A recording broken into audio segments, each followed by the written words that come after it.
From Nganglam, our route took us due north back into the highlands, initially following the course of various fast-flowing rivers.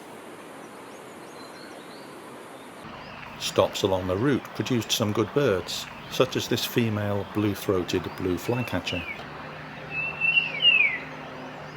scarlet minivet, a perched crested, or alternatively oriental, honey buzzard, probably migrating up the valleys,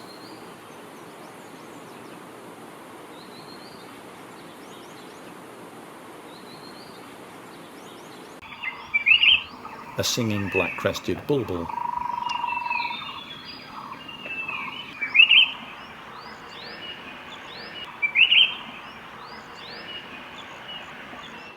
and a gorgeous male crimson sunbird.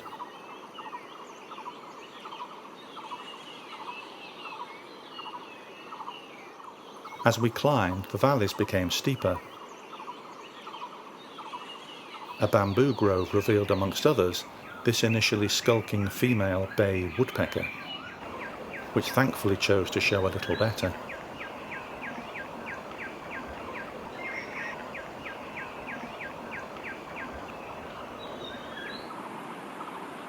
We took breakfast at a lovely section of the river, complete with recently made large cat paw prints. At the junction of the Drangme and Kurichu valleys, our trip was about to become a little more adventurous. Here a new road has been built, linking Nganglam with Bhutan's main lateral highway.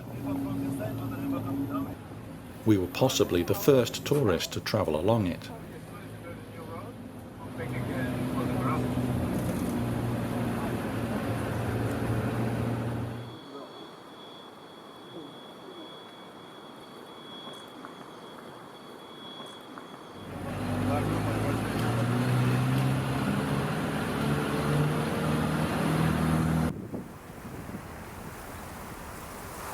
At times, it seemed hard to believe a road could have been constructed here. It was certainly spectacular, although not for the faint-hearted.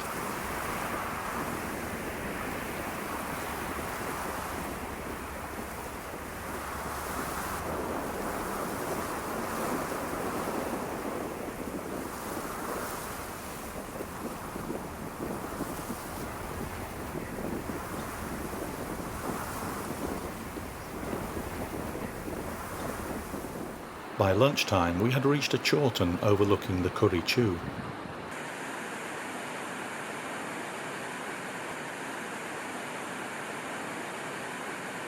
As we ate, we were entertained by a Pallas's fish eagle patrolling the valley.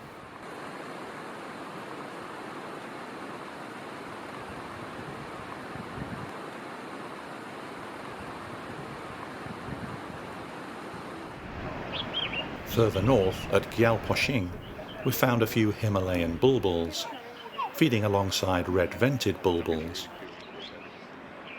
They're a common resident, but only here in the east of Bhutan.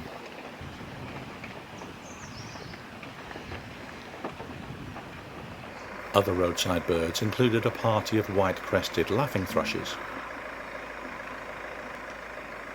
We'd seen them previously on the trip, but these were views to be savoured.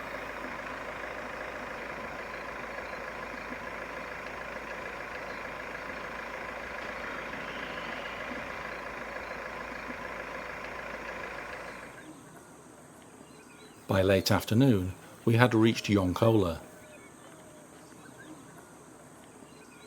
and Trogan Villa, our base for exploring this area over the next few days. We had time to explore around the villa before dusk. A male grey bushchat showed particularly well. They are an altitudinal migrant, and it was presumably settling back onto breeding territory.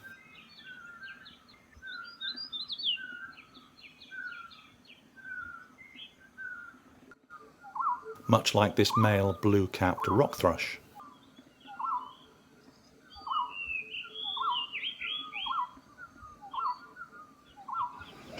Other typical birds around the small settlement here included oriental turtle dove, russet sparrow. This is a male. Black bulbul,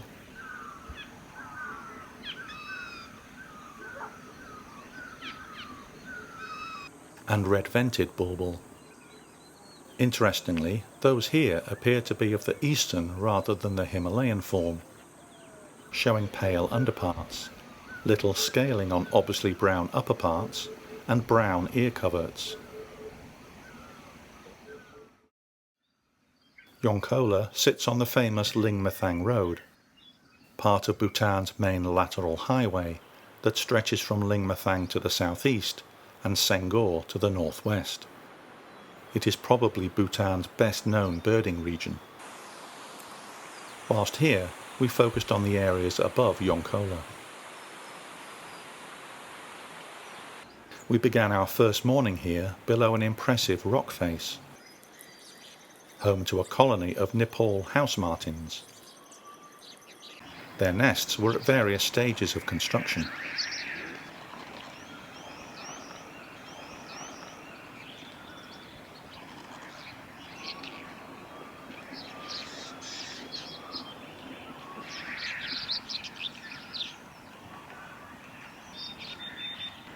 They are best separated from Asian house martins by their black throats and black undertail coverts, both visible on this nest-building individual. A pair of scarlet finches were on the slopes above the rock face, the male being appropriately plumaged, and the female with an olive-brown head and scaled below.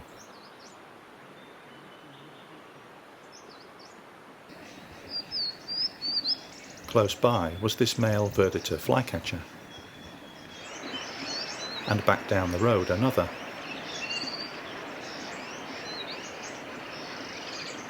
Plus whiskered euhenas.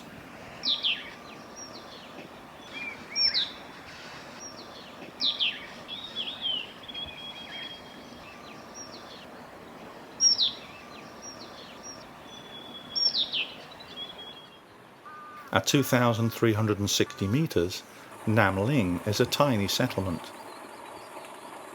It has a patch of roadside bamboo, which as usual produced a few new species, like this mountain tailor bird,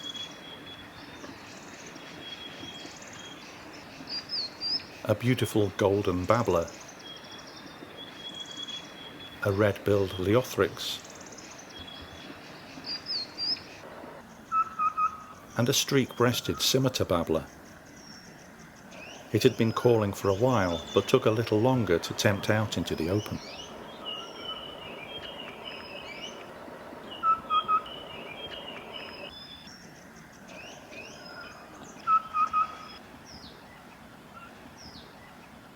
This rufous sibia was not new. They had been regularly seen during the trip, but when seen this well, they are certainly worthy of attention.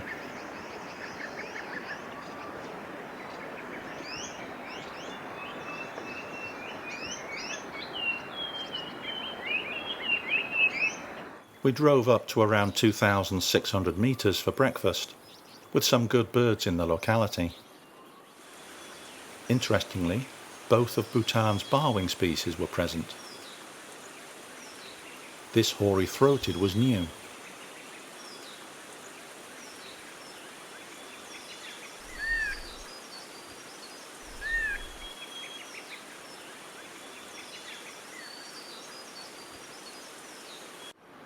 We'd seen rusty-fronted barwing previously, but although both are altitudinal migrants, it is unusual at this height.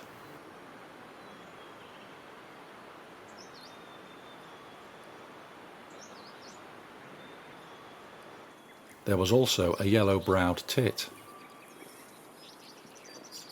ashy-throated warbler, buff-barred warbler, a male green-tailed sunbird, and another rufous sibia.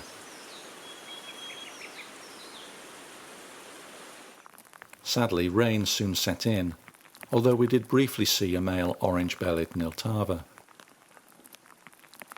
We descended back towards Yonkola to avoid the worst of the rain higher up. Birding was slow, however, although in the afternoon we did find a feeding golden-throated barbet.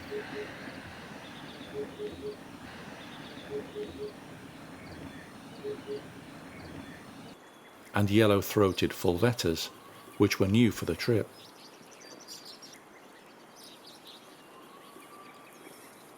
As was a rusty-cheeked scimitar babbler, and a flock of nearly 60 yellow-breasted greenfinches.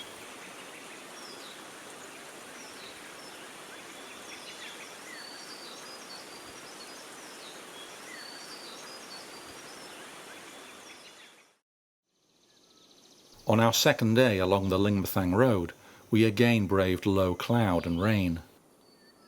Frustrating, but as always there were still birds to be found. Like this male Darjeeling woodpecker.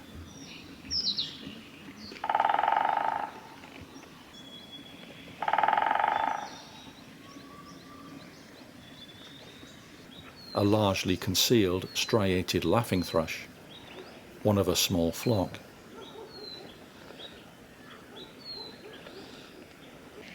A male rufous gorgeted flycatcher, again only with a tiny rufous patch on the lower throat. And a grey-cheeked warbler, possibly present around a nest site.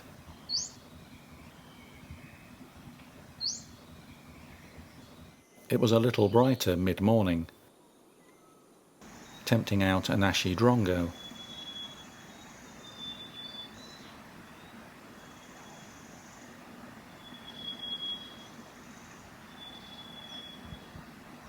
A male orange-bellied leafbird.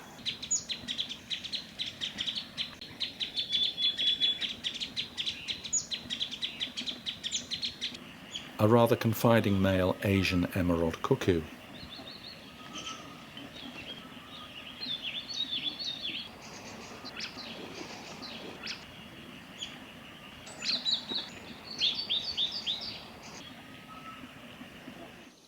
And a perched Himalayan buzzard.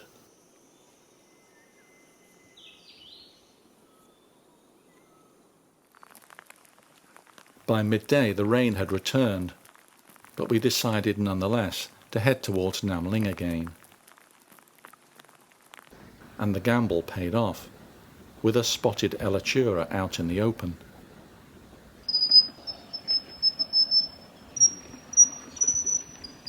Formerly called spotted wren babbler, but now considered to be unrelated to any babbler and with no close living relatives.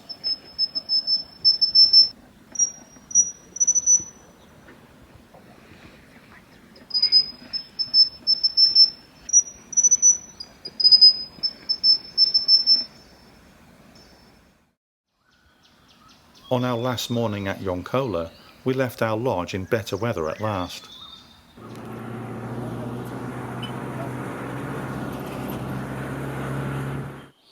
And the day began exceptionally well, as at one of our first stops, we were rewarded with fabulous views of a long-billed wren babbler.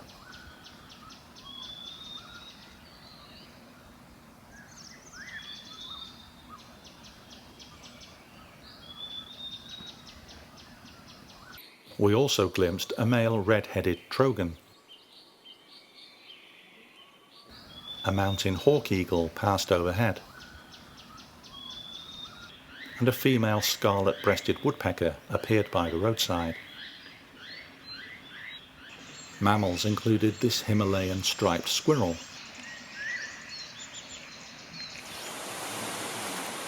another stop at a waterfall produced a blue whistling thrush.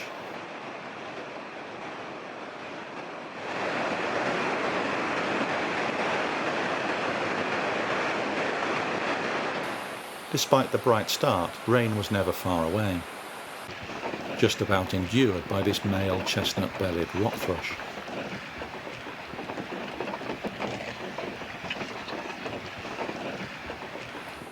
Once the rain eased, the splendours of this wonderful environment were again evident. We waited for the lifting mist to reveal a stunning waterfall. It drops below the Nganglam Death Road, so named due to the fate of many workers during its construction.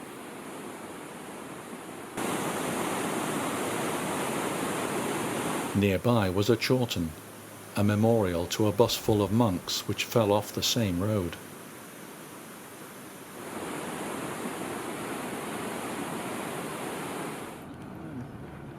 Our route took us further along the Limithang Road to Senghor, via the pass at Nganglam.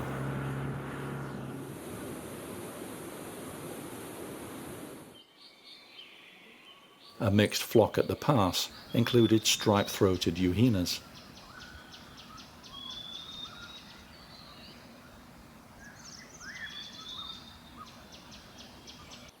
White-browed fulvetas,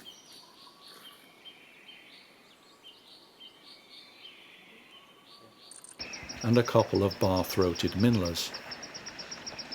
They're also known as chestnut-tailed minla, however bar-throated seems more appropriate.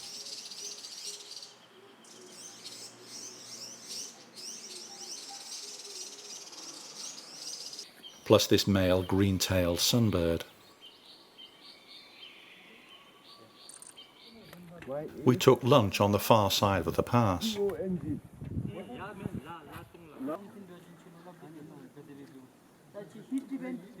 Later, despite the return of the rain, a trio of wonderful satyr tragopans appeared by the roadside.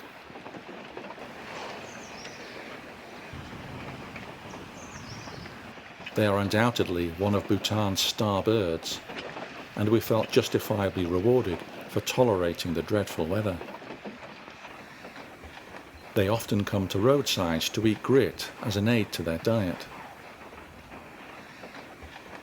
As is typical of the family, the males are magnificent beasts. Unfortunately, the females are rather drab by comparison.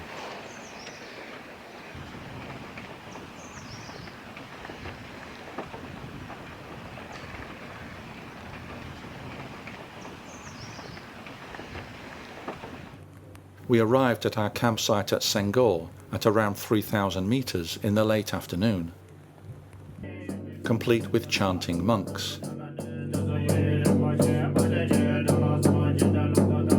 and a warm room for dinner.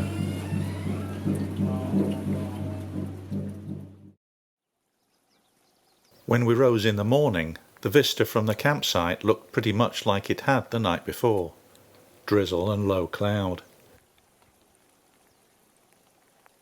Senghor is a small village, surrounded by cultivation and pasture, and much liked by red-billed choughs.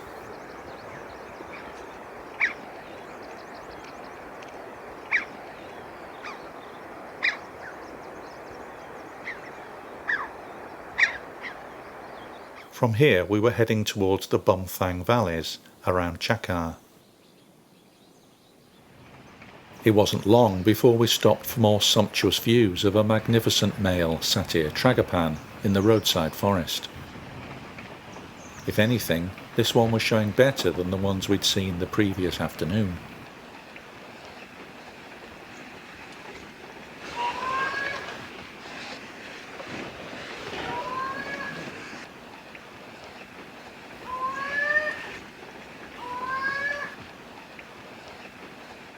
Our high hopes of birding the pass at Thrumsengla along the way were being thwarted by the weather. A male blood pheasant appeared in the mist, reward for our dogged persistence. The race here are much less yellowish-green below and have a redder breast than those we'd seen at Pele. Tracking mixed flocks revealed coal tits.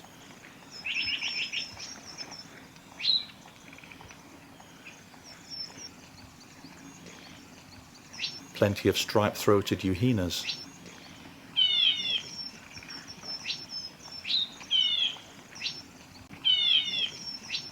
They are usually the commonest euhenia in the boreal zone.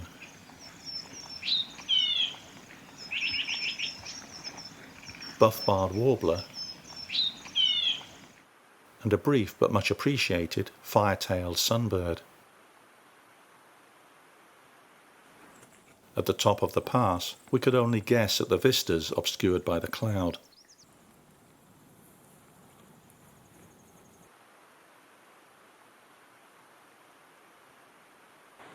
A migrant greenish warbler was found here.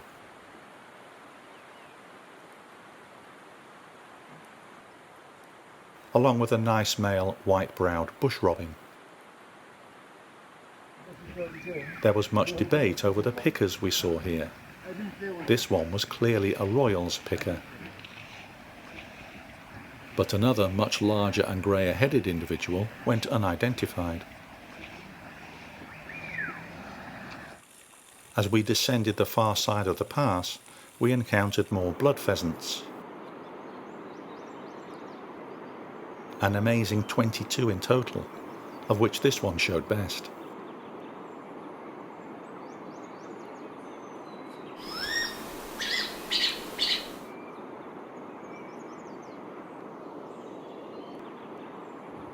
Our ground crew found us another excellent spot for lunch.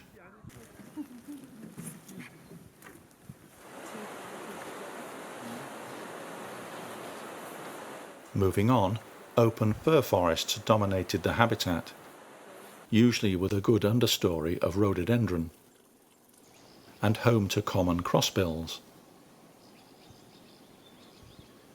This male was rather dull and possibly already in post-breeding molt.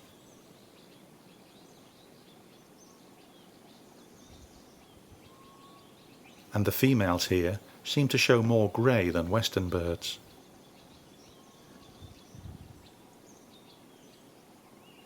Two more were found feeding on the wall of a bridge. It wasn't entirely clear what they were eating, either small seeds caught in the moss or even the moss itself. Both seemed to be young birds from the previous spring, as the female still showed some residual streaking, and the male an obvious green tone and brown wings. A mixed flock nearby allowed good views of rufous-fronted bush tits, as well as grey-crested tits.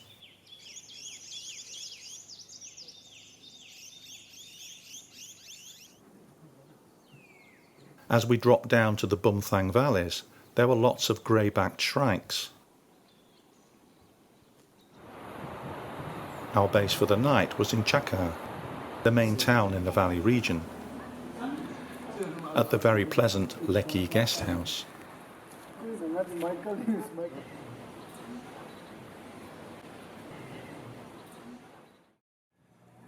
After breakfast, we had a relaxing hour or so exploring this typical rural Bhutanese town.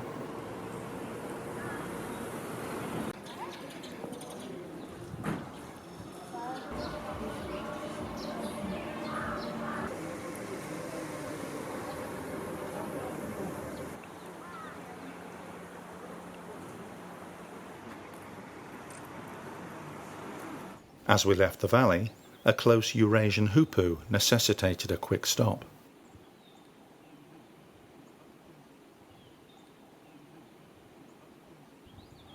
Driving west, we decided to make a detour up to the monastery at Tharpawling. It sits at over 3,000 metres, and from its courtyard we saw an unfilmable Himalayan monal on the upper hillsides. Sadly, rain had swept in, and although a couple of oriental turtle doves sat it out, viewing anything else soon became almost impossible. As the rain turned to sleet, an olive-backed pipit was even hardier, but we were soon scurrying back to the van. In the lower forest, conditions were a little better. A male Mrs. Gould's sunbird was enticed into view.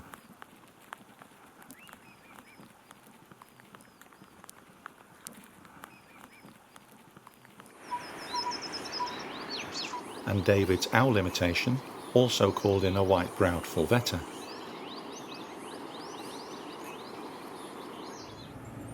Back on the main road, we hoped for better conditions over the pass at Trongsa. It was not to be, but somehow the ground crew had again constructed somewhere for us to have lunch.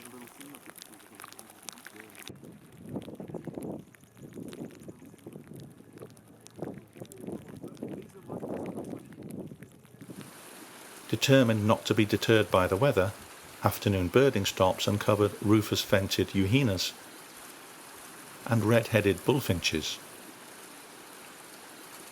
Only males show any reddish coloration on the head, and that's on the crown. Females have a yellowish crown.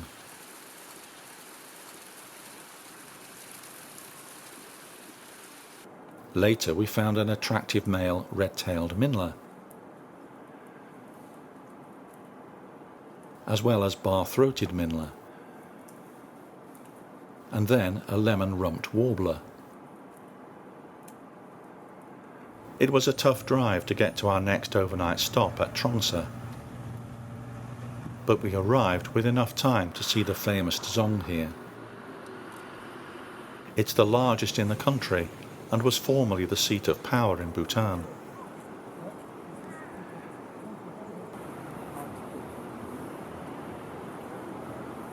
Our excellent hotel was situated further along the valley, with a female scarlet-breasted woodpecker near the entrance. Views across to the mountains, up the valley, and back to the dzong.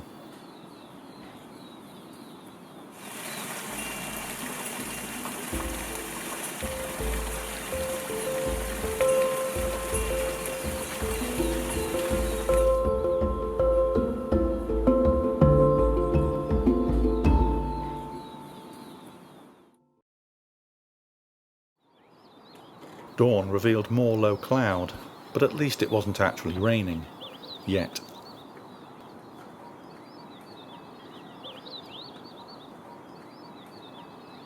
The road west from Trongsa takes a long loop around the head of the valley, meaning the dzong is still in view from the other side, a good hour or so later. We were soon into the Black Mountain Reserve, with its spectacular waterfalls.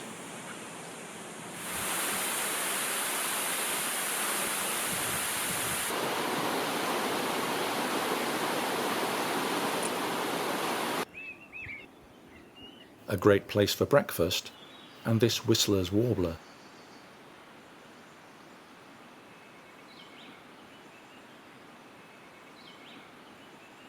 Plus a plain-crowned jay. We took a break at the Chendipji Chorten. It's modelled on the stupa at Kathmandu and supposedly covers the remains of an evil spirit that was subdued here.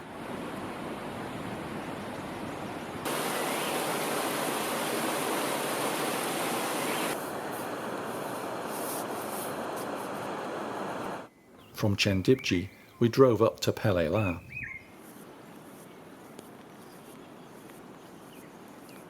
Close to the summit, we pulled in to look at a buzzard perched on a small pine. Dark morphs like this can be very hard to identify, and we weren't sure if this was a Himalayan or even an upland buzzard. But the extent of white in the wings and just visible tail pattern suggest it's an eastern buzzard, a migrant that breeds in East Asia and winters in Southern Asia. This area was good for raptors, as we also saw our first Himalayan griffon vultures.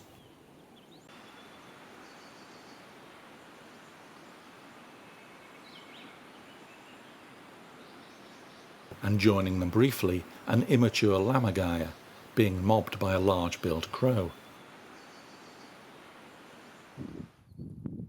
What by now we considered to be normal weather greeted us at the crest of the pass. But we nonetheless ventured out along the old road.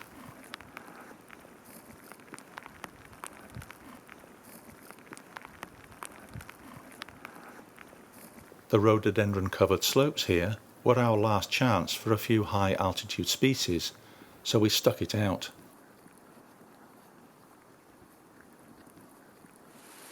A rosy pipit was preening by the path, just beginning to develop the pinkish wash on the breast of breeding plumage.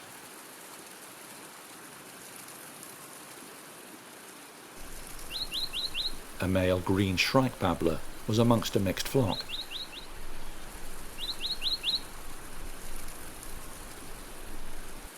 Along with a yellow-browed tit.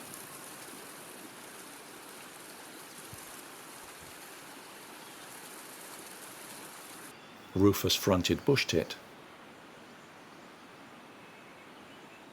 and stripe-throated euhenas. A pair of Himalayan white-browed rose finches also rewarded our perseverance. This is the female. The brighter male was also seen, but too briefly to film.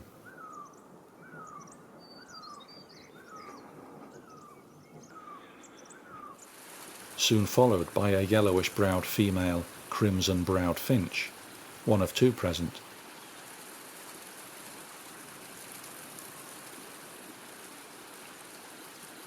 Plus more red-headed bullfinches.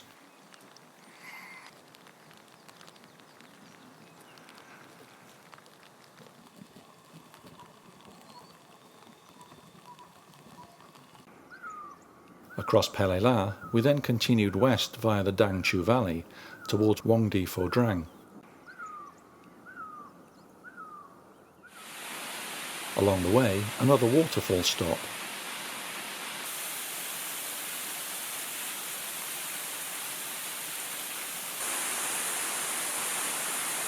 Another forktail, this time our first spotted forktail.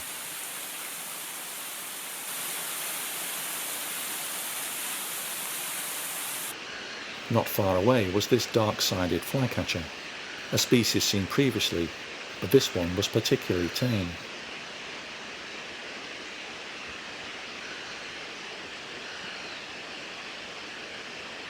Also a green-backed tit, foraging around broken bark.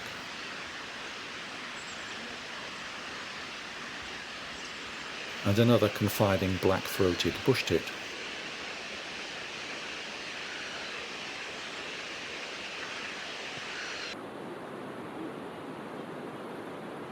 Then back to the Puna Sang Chu, where the Hotel Lobeza provided fine views across the valley.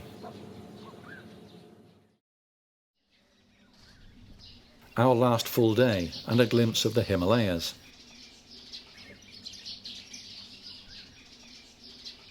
Well, briefly.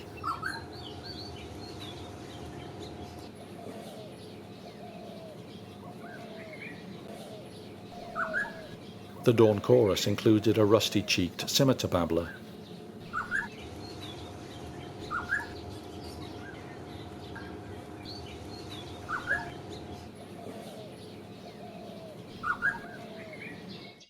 And plenty of common miners.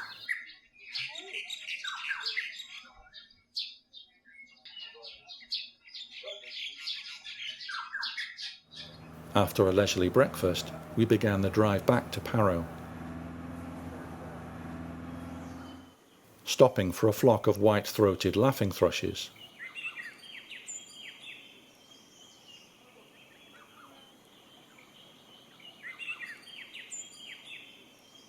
Followed by extraordinary views of a Hodgson's hawk cuckoo.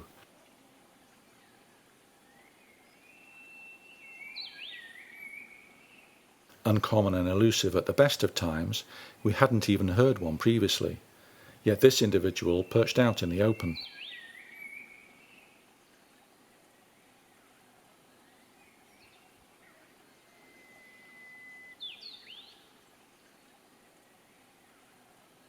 It was still there when we eventually decided to move on. At lunch at the Botanical Gardens below Dochu La, it was farewell to our brilliant ground crew. And their goodbye was a song in our honour.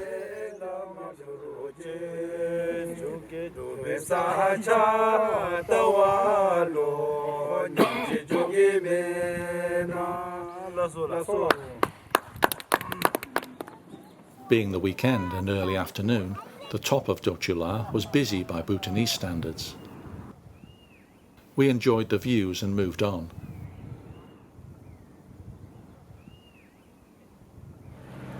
We took the new road between Thimphu and Paro through the region's dry valleys.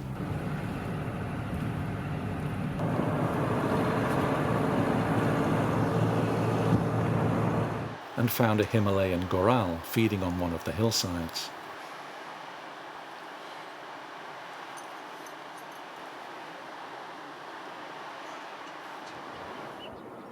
We arrived at Paro late afternoon and settled in back at the Hotel Drukchen, and with enough time to scan the valley and watch the resident grey-backed shrike, enjoying eating ants crawling around a pine tree.